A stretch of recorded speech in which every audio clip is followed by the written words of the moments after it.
So welcome back to Talking Peace with the Western New York Peace Center. I'm your host, Vicki Ross, here with Aaron Simmons. There he is. We're also streaming live. In case you're interested, you can go to Facebook. And Matt McKenzie. So Matt is the student organizer for Peace Action Niagara University. So we're very grateful to have Matt here. And of course, Heron, former board member at the Western New York Peace Center, fully vested in the Little Africa Cultural Club, which we were just talking about. People can become members. There's so many different great activities that are going on there. Wonderful music, I can vouch for that, and all kinds of ways. So we were just talking, and this is our special Reverend Dr. King celebration, this show, part of the Weekend of Action. So there's been a lot going on this weekend, both through the Women's March, through all kinds of remembrances of Reverend Dr. King. And always it's about unarmed truth and unconditional love. It's about nonviolence and caring for people on the planet, putting people on the planet before profits, working against the quadruple evils, right, of poverty, racism, or bigotry of all kinds, the war economy and the militarism, and last but not least, what he didn't mention, but he did mention in other ways, the environmental degradation that was going on then that now has just come into the forefront as just an existential threat, of course, and real suffering already going on. In fact, maybe that's a good time to we were talking about Nadia Pizarro, who just was given an award for community service at the Reverend Dr. King celebration yesterday, is Puerto Rican and very involved in the relief efforts for Puerto Rico that are generated out of Buffalo and Western New York. And Matt, said you were just in Puerto Rico, so if we would talk a little bit about that would be great. Oh, fantastic. I've been talking about it so much lately, and I'd love to do it right now. Good. I was in Yabucoa, Puerto Rico for the last week and a half. Mm-hmm. I went with some professors from my university and some people in my program. It's called the Humanitarian Assistance Program. This is it's a program at Niagara University that just started up. So you went with Dr. Riley? I went with Dr. Riley. Of course. How dumb am I? Nothing's I didn't just put it together. There's too much going on. My brain cannot compute. Go ahead. We went. Yeah, it was Dr. Riley, his wife. Right, and, Nicole. Yes, Nicole. They're all wonderful. Yes, they are all wonderful. Me and 7 other students. Mm-hmm. And we actually went with a program called All Hearts and All Hands, mm-hmm. which is an organization that works to address issues all around the globe. They started in 2005 to address the tsunami in the Philippines. Mm-hmm. But we were doing a lot of. I was doing sanitation and mold removal for 2 days, and then I moved forward to roofing and light concrete. We were repairing people's roofs after they had been damaged in the hurricane initially in 2016, and then they've been getting hit with earthquakes the last couple weeks. We were actually there for an earthquake, which was a 5.4 magnitude, but we didn't really feel much of it. It's a really fantastic program. And the people you meet, the homeowners that we work with, they're all fantastic. I'm saying this. I'm going back in May for a month to go work either in Nepal or in the Bahamas. Well, if you're going to Nepal, I think I might go back with you. Of course. I just went. I was just there about a year ago. Really? Oh my Lord. What a wonderful, wonderful, wonderful people, and a beautiful, beautiful place. Oh, stunningly beautiful. It's beautiful. Everything I've heard about it is beautiful, mm-hmm. and I'm very excited to see if I'm able to go there and help You think I'm alleviate the joking? issues. Yeah, No, yeah. anyway. But Puerto Rico. Actually, moving past that. The the night I got home, I was watching the news with my parents, and they had saved something for me. Some people in Puerto Rico had found storage facilities full of water and other supplies that the government had not distributed. Right. And I So saw they fired. They fired the guy. Well, they should. Yeah, they should do more. Ridiculous. They should. Yeah, that's awful. Right. But yeah, you see that a lot in a lot of areas like that. It's just the improper distribution of supplies that are needed for people to be alive. We take it for granted so much here in the United States, where we have access to clean water and housing, but I mean, a lot of people in the United States don't have access to that either. But right, it's even worse in these areas. Sure. Yeah, especially with the earthquakes coming back and forth. Yeah. Well, this is where climate catastrophe is very clear that people are already having their very survival challenged. So and it's just going to speed up the numbers of hurricanes and earthquakes and floods and the variability in the weather. And in fact, when they were asking us whether we were going to cancel the Women's March or not, the day, I think it was Thursday or maybe Thursday, in a 1 to 2 hour space of time, the weather changed like 5 times. I mean, it went from rain, from rain to sleet to snow to sunny to snowing. I mean, it was all over the map, and that a certain amount of that, sometimes it happens. That's the French word for weather means the same word as time, right? Because it's time all the time. It's changing all the time. Temps. Yeah. When we were in Yabucoa, it's not supposed to be the rainy season, but at least 8-10 times a day we get huge downpours of rain, and every person, every homeowner who I had spoken to, who had lived there their entire lives, had told me this is very irregular for this time of year. Right. This isn't how it's supposed to be. Right. And it's messing with the crops that they're growing. It's messing with things, their lifestyle, and it's of course it's connected to climate change. You don't see these kind of changes like this without something else going on. So one of the things that came up, actually, that we've been talking a lot about, in the show, certainly with the weather medic over here, and with the Buffalo Youth Climate Council, the Western New York Youth Climate Council, of which Valerie Zhuang, who was on the show, as she's been on this show.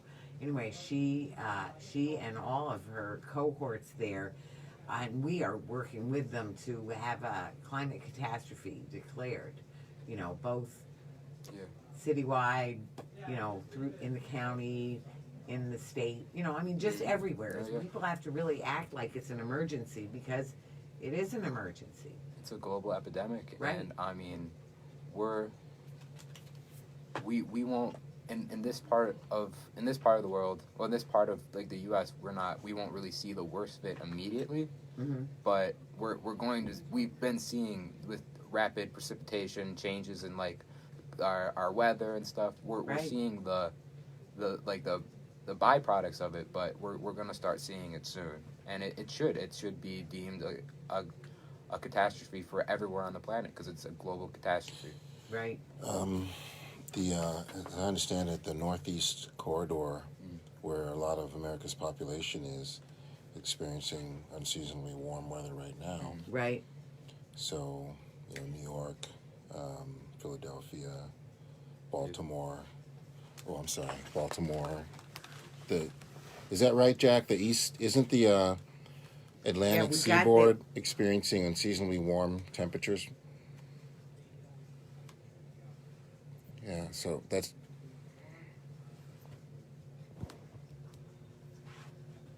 We're live streaming also. Yeah. Good. Yeah, but it's just the signs are there, Right. and it's just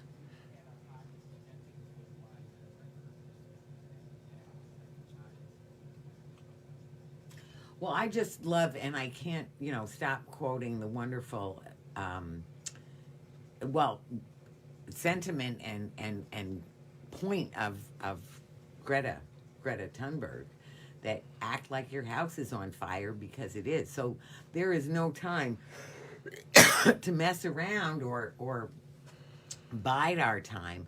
So with uh oh, well, I guess I have to still keep calling him he who shall not be named then, if he who was impeached 45 is words. yeah 45, and all of the backtracking on the progress that we made, which was still not enough, but it was some, and now moving us backwards, force feeding us the fossil fuel industry, loosening and allowing um, drilling in the Arctic, or just trying to go back on the emission standards, dropping out of the Paris Climate Accords. It's just atrocity after atrocity. It is criminal. And actually, he should be impeached for that as well.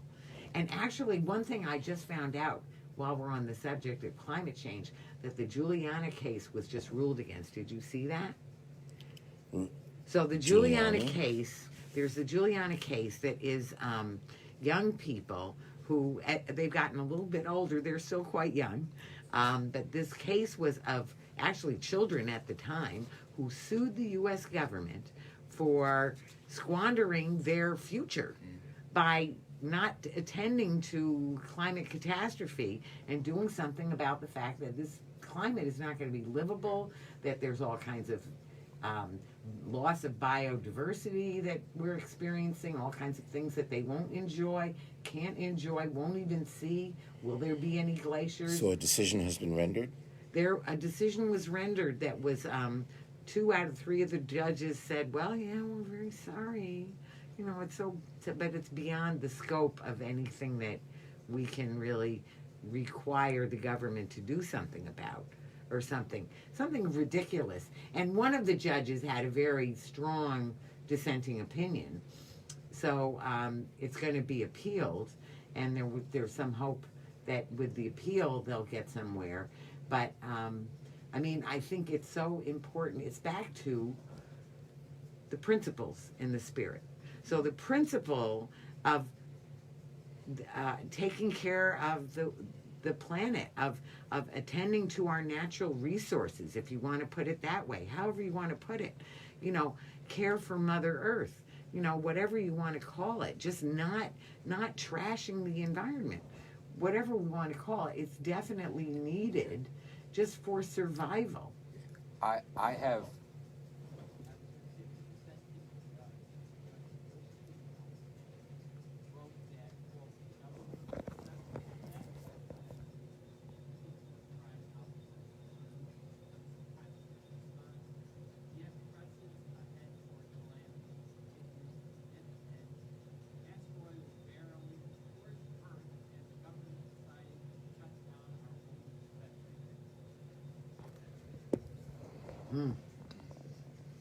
So, go ahead. The dissenting judge.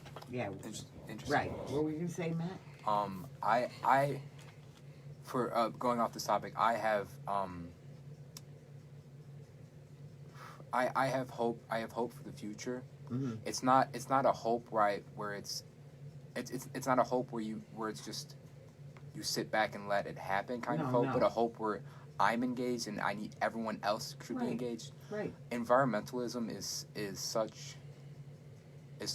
I'd say it's a mainstream thing now. The knowledge of climate change, the need to get off like fossil fuels and natural gas. These are a lot of things that are mainstream. I have a very optimistic approach for it, and I feel people know about it and want to do something about it, especially in my generation. Mm-hmm. Though the one concerning thing that I feel about it is that a lot of people don't recognize the systemic nature of why this is happening. It's so much of it is massive corporations that are doing this. Yes. It at an individual level, people should be doing their own thing. Like a lot of people go vegan or they recycle every single day, and these are things that need to happen. Yeah. So I would just say those are all things that need to happen. They will be necessary, but not sufficient. So we need to require the companies to go along. And I want to say, and I want to give a special shout out about our event. Now, I did mention it a couple of times briefly that this Saturday we have a No War with Iran event, noon on Saturday at it's by Canal Side, yeah. They're at Main and Perry. They call it the NFTA Special Events Stop or something like that. At Main and Perry, it's just the last train stop. I guess it's the last train stop. There you go. Perfect. I don't know. So I just know that we're going to be there at noon on Saturday, and we hope people will join us, because it is also true that the government, the military, is the biggest polluter on the planet. So even though there are just like the oil, some of the fossil fuel companies now are starting to do some exploratory work, but that is not enough. You know, they're not seriously alarmed enough. We need a shift in our habits and our culture. Sure. We should be living sustainably. We should be living with a mind towards preserving the environment and the resources that we have. We've heretofore thought in terms of consumption, and we've acted as though we can consume everything and more.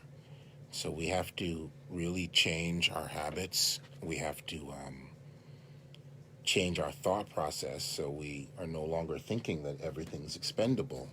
For example, I really fight with people about garbage. Garbage is a created thing. There's no such thing as garbage. Now, since we've designated that some things should go in trash fills, let's be a little bit more careful about what we send to the trash fill. Right. There's lots of recyclable plastics, metals, glass that doesn't need to go in the garbage, that should be recycled. We have food scraps. Uncooked food scraps can be composted. Right. And these things should be everyday things. Couldn't even cooked, as long as it's not meat and stuff? No, you don't put cooked food okay. in a compost. Well, I not that I have. If I cooked it, I finish it. Well, or I make sure. Here's an example of one thing that might be an exception. If I cook corn, for example, you haven't added any oil or anything to the corn. You can take the husk and put it in a compost. It's going to take a long time for it to decompose. Not the husk, the core. Right. And the husk, when you shuck. So those are the sorts of things that you can. But this is a long-standing thing. We could have been addressing what we do with trash and recycling a long time ago. Well, But I just feel that in this point of ecological crisis, it takes a little bit more than us. The climate change problem, I think a lot of industries have to get on board. We have to change the habits of industries. Right, as well. So thinking that we're not doing it on the backs of individual people, and yet as individual people, we need to do what we can. And I want to say, my mom had 8 different categories of garbage back in the day. She just did that. She always did it.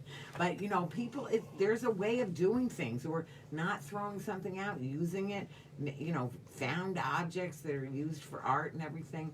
Shout out to Alexis Oltmer, who just did a wonderful art exhibit, and it's going to stay up at the SEPA Gallery. Do you remember Lexi? She was on our board, and she did one on, it's actually all plastic garbage that she found on the beach at one of the Lake Erie beaches. And she did a beautiful job of just showing just how much of it there is, just how stuck with it we are, and just how much we need to change things. So, So the one thing is to do what we can. We need to do that. But the other thing is to get our government to stop force feeding us the fossil fuels, to start requiring industries to do things differently, to stop the military from being the biggest polluter on the planet. Besides all the resources, again, that's the other big thing. All the resources that get spent on Fear Inc., right? Yeah. All the efforts to intimidate and control, all the war making, or even, incarcerating and all that. Huge number of resources that go into that could go into making those transitions into sustainable life patterns, sustainable life ways, as Agnes Williams Seneca calls. And we're going to be ending here in about 2 minutes. So we're very much, I'll tell you, I'm sure that Dr. King, Reverend Dr. King, if he was hearing us, he would be saying, yes, go team, go. This is what we need. So it's wonderful to have so many people building beloved community here in Buffalo and Western New York, here in Niagara Falls, especially where, here's one of the most beautiful spots in the world that has some of the most significant and treacherous pollution in the world. We could talk some more about that, and we will. I'm so glad you came on the show, Matt. Thank you for coming down, and Karen, thank you so much. Thank you for agreeing to co-host the show. And you're going to get me to School 77. And what? You're going to get me to School 77. Oh, of course I am. Of course I am.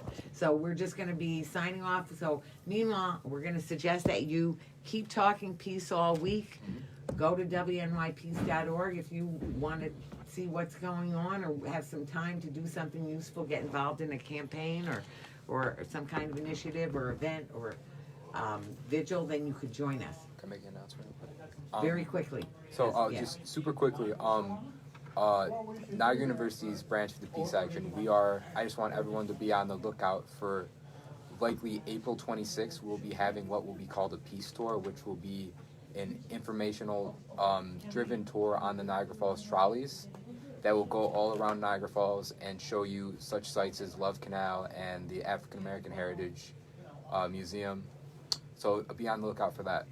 And the previous week, we'll be having a big event at Niagara Falls Air Base, where there's war crimes going on with drones. So more about that. So meanwhile, keep talking peace all week. Happy Reverend Dr. King Day, and peace and love. Awesome. We shall overcome. Sweet.